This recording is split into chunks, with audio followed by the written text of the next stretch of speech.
Hello शिक्षक साथियों, शिक्षा की आवाज़ यूट्यूब चैनल में आपका स्वागत है। आज है दिनांक 13 अप्रैल 2025, दिन है रविवार। आइए आज शिक्षा से जुड़ी 10 बड़ी खबरों के बारे में जानते हैं। शिक्षक ट्रांसफर, महिला पुरुष शिक्षकों की नई सूची जल्द जारी होगी। मार्च माह का वेतन अगले सप्ताह तक मिलने की संभावना। प्रधान शिक्षकों की पोस्टिंग मई में, सेवानिरंतरता का मिलेगा लाभ। बीपीएससी ट्री व 4 प्रक्रिया पर ताज़ा अपडेट। शिक्षकों की वेतन विसंगति और सेवा निरंतरता का आकलन। बिहार शिक्षा विभाग ने दस्तावेजों की त्वरित आपूर्ति का निर्देश दिया।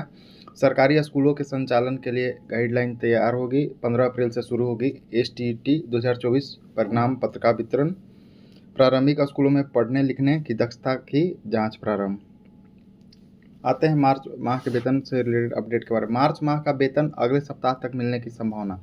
प्राप्त सूचना के अनुसार बिहार के सभी प्रकार के शिक्षकों, चाहे वे नियमित हो, नियोजित हो या बीपीएससी से नियुक्त, उनका मार्च माह का वेतन अगले सप्ताह तक जारी होने की प्रबल संभावना है। सक्षमता परीक्षा प्रथम उत्तीर्ण विशिष्ट शिक्षकों का भी मार्च माह का वेतन इसी अवधि में जारी हो सकता है। इसके अलावा जिन शिक्षकों की अब तक एचआरएमएस ऑनबोर्डिंग नहीं हो पाई है, उनकी ऑनबोर्डिंग भी अगले सप्ताह संभावित है, जिसके बाद जनवरी से मार्च तक का वेतन भुगतान किया जाएगा। आइए नेक्स्ट अपडेट के बारे में जानते हैं। सरकारी शिक्षकों की वेतन विसंगति और सेवा निरंतरता का आकलन। बिहार सरकार ने सरकारी शिक्षकों की वेतन विसंगति और सेवा निरंतरता के आकलन के लिए एक समिति गठित की है, जो अपनी रिपोर्ट सरकार को सौंपेगी। साथ ही राज्य के 31,207 सरकारी मध्य विद्यालयों में शिक्षकों के मानकों की समीक्षा की जाएगी, ताकि छात्र शिक्षक अनुपात का पालन हो सके। शिक्षकों के स्वीकृत बल और आवश्यक शिक्षकों की रिपोर्ट ई शिक्षा कोष पोर्टल पर अपलोड करने के निर्देश भी दिए गए हैं। आइए नेक्स्ट खबरों के बारे में जानते हैं। प्रधान शिक्षकों की पोस्टिंग मई में, सेवा निरंतरता का मिलेगा लाभ। पटना में शिक्षा विभाग के साथ बैठक में निर्णय लिया गया कि मई तक प्रधान शिक्षकों की पोस्टिंग पूरी कर दी जाएगी। यदि किसी को ऐच्छिक प्रखंड में पोस्टिंग नहीं मिलती तो आसपास के प्रखंड में तैनाती दी जाएगी। औपबंधिक नियुक्ति पत्र इसी माह के अंत तक मिलेंगे। ओटीपी समस्या के कारण अंतिम तिथि को 18 अप्रैल तक बढ़ाया जा सकता है। जिनसे जिला का विकल्प नहीं लिया जाएगा, उन्हें रिक्ति के आधार पर आसपास के जिलों में पोस्टिंग दी जाएगी। प्रधान शिक्षकों को सेवा निरंतरता का लाभ मिलेगा, लेकिन वेतन वृद्धि का कोई प्रस्ताव अभी विचाराधीन नहीं है। सरकारी स्कूलों के संचालन के लिए गाइडलाइन तैयार होगी। शिक्षा विभाग राज्य के सभी सरकारी स्कूलों के संचालन के लिए एक गाइडलाइन तैयार करेगा। इसके तहत पढ़ाई, मिड डे मील, खेल कूद, सांस्कृतिक कार्यक्रम, होमवर्क और नैतिक शिक्षा जैसी गतिविधियों को सुव्यवस्थित किया जाएगा। अपर मुख्य सचिव डॉक्टर एस सिद्धार्थ ने बताया कि गाइडलाइन से पहले सभी स्कूलों से सुझाव लिए जाएंगे और फिर इसे प्रिंट कर वितरित किया जाएगा। स्कूलों में हर दिन की शुरुआत प्रार्थना, विचार और नैतिक शिक्षाओं से होगी। शिक्षक ट्रांसफर पर एक अपडेट आया है। महिला पुरुष शिक्षकों की नई सूची जल्द जारी होगी। शिक्षा विभाग 3rd और 4th फेज के तहत शिक्षक स्थानांतरण प्रक्रिया को अंतिम रूप देने में जुटा है।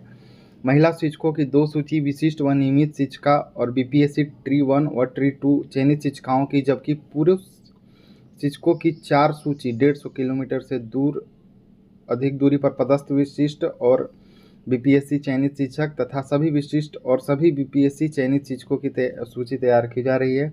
अब तक प्राप्त 1.90 लाख से अधिक अभ्यावेदनों की स्क्रूटनी जून तक पूरी होने की संभावना है, जिसके बाद जल्द ही सूची जारी की जाएगी। 28 अप्रैल से प्रारंभिक स्कूलों में पढ़ने लिखने की दक्षता की जांच। राज्य के प्रारंभिक विद्यालयों में 28 अप्रैल से बच्चों की भाषा विषय में दक्षता की जांच की जाएगी। 29 और 30 अप्रैल को श्रुति लेखन कराया जाएगा, जिसमें कठिन शब्दों का चयन पाठ्य पुस्तकों से होगा। एनसीईआरटी प्रश्न पत्र तैयार करेगा और शिक्षक ब्लैक बोर्ड पर शब्द लिखकर बच्चों से श्रुति लेखन कराएंगे। 21 से 26 अप्रैल तक पढ़ने की क्षमता की भी जाँच होगी। ई शिक्षा कोष पोर्टल से अपठित गद्यांश दिए जाएंगे। इससे पहले पढ़ने की क्षमता बढ़ाने के लिए 100 दिन का विशेष अभियान चलाया गया था।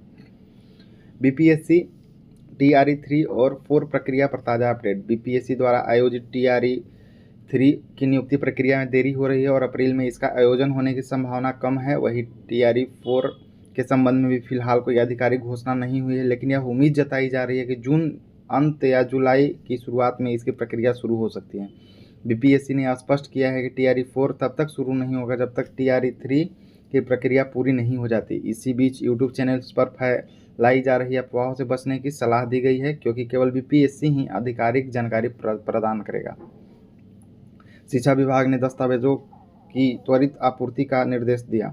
बिहार सरकार ने शिक्षा विभाग के अवर शिक्षा सेवा प्राथमिक शिक्षा संवर्गों के कर्मियों से आवश्यक दस्तावेजों की त्वरित आपूर्ति की अपील की है। निदेशक प्राथमिक शिक्षा साहिला ने भी सभी जिला पदाधिकारियों को आदेश दिया है कि वे 48 घंटे के भीतर विभागीय परीक्षा उत्तीर्णता प्रमाण पत्र, गोपनीय चारित्रिक प्रमाण पत्र और अन्य जरूरी दस्तावेज उपलब्ध कराएं। दस्तावेजों में कोई देरी होने पर संबंधित अधिकारियों को जिम्मेवार ठहराया जाएगा। 15 अप्रैल से शुरू होगा STET 2024 परिणाम पत्र का वितरण। बिहार विद्यालय परीक्षा समिति बिहार बोर्ड द्वारा STET 2024 का परिणाम पत्र 15 अप्रैल से वितरित किया जाएगा। पटना जिला शिक्षा कार्यालय को प्रमाण पत्र सौंप दिए गए हैं, जिन्हें पटना जिले सहित बिहार राज्य के बाहर के कुल 1,71,303 अभ्यर्थियों के बीच 15, 16, 17, 19, 21, 22 और 24 अप्रैल को सुबह 10 बजे से शाम 4 बजे तक बांटा जाएगा। सभी अभ्यर्थियों को रोल नंबर के अनुसार निर्धारित तिथि पर जरूरी दस्तावेजों के साथ उपस्थित होने होंगे। जो अभ्यर्थी निर्धारित समय पर प्रमाण पत्र प्राप्त नहीं कर सकेंगे, उनके लिए बाद में नई तिथि घोषित की जाएगी। बिना आधार के भी होगा नामांकन। बच्चों को गर्मी में प्रोजेक्ट बेस्ड शिक्षा। राज्य के सरकारी स्कूलों में पहली कक्षा में बिना आधार कार्ड के भी नामांकन संभव होगा। शिक्षा विभाग ने निर्णय लिया है कि जन्म प्रमाण पत्र या अन्य दस्तावेजों के आधार पर भी नामांकन किया जाएगा। अपर मुख्य सचिव डॉक्टर ए सिद्धार्थ ने बताया कि गर्मी की छुट्टी में बच्चों को गाँव के परिवेश से जुड़ी प्रोजेक्ट बेस्ड शिक्षा दी जाएगी। साथ ही पहली से 5वीं कक्षा तक के बच्चों को भविष्य में कंप्यूटर शिक्षा देने। आज के लिए बस इतना ही। शिक्षा से जुड़ी तमाम जानकारी और खबरों के लिए हमारे चैनल शिक्षक की आवाज़ को सब्सक्राइब करें तथा बेल आइकन को दबा दें ताकि हर अपडेट आपको समय से मिल सके। धन्यवाद। जय हिंद।